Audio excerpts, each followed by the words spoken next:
બજારમાં આઈપીઓ રોકાણ કરવાથી સારો નફો થશે તેવું કહીને છેતરપિંડી આચરવાનો મામલો સામે આવ્યો। સુરત સાયબર ક્રાઇમ પોલીસે બે અલગ અલગ ગુનામાં 3 આરોપીની ધરપકડ કરી। પ્રથમ ગુનામાં શેરબજારમાં આઈપીઓમાં રોકાણ કરવાના બહાને 99,50,000 રૂપિયાની છેતરપિંડીના મામલામાં નાનજી ઉર્ફે પ્રવીણ બારિયાની ધરપકડ કરાઈ। જ્યારે બીજા ગુનામાં 21,94,000 રૂપિયાની છેતરપિંડી કરનાર રાજસ્થાનના ચંદનસિંહ, શિવસિંહ અને ગજેન્દ્રસિંહ રઘુનાથસિંહની ધરપકડ કરવામાં આવી। ત્રણેય આરોપીઓ 20-25 વર્ષની ઉંમરના છે અને શોર્ટકટથી પૈસા કમાવા લોકોને છેતરતા હતા। ફરિયાદીઓની ફરિયાદ બાદ પોલીસે કાર્યવાહી હાથ ધરી।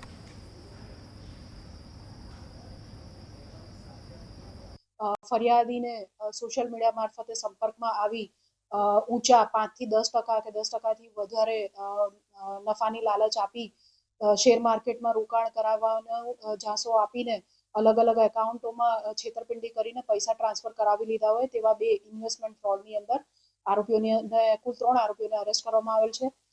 જેમાં ગત વર્ષે નોંધાયેલ ગુનામાં કુલ 2 આરોપીઓ જે ચંદનસિંહ અને ગજેન્દ્રસિંહ જે મૂળે રાજસ્થાનના નિવાસી છે અને પોતાનું એકાઉન્ટ ભાડે આપીને આગળ સાયબર ક્રિમિનલ ટોળકીને એકાઉન્ટ કમિશન પર ભાડે આગળ પાસ કરીને આ બંને ગુનેગારોએ ગુનો આચરેલ અને એની અંદર લગભગ ફરિયાદી સાથે 21 લાખ રૂપિયા જેટલી રકમનું ઇન્વેસ્ટમેન્ટ ફ્રોડ થયેલ હતું। તે બંનેની ધરપકડ કરવામાં આવી છે।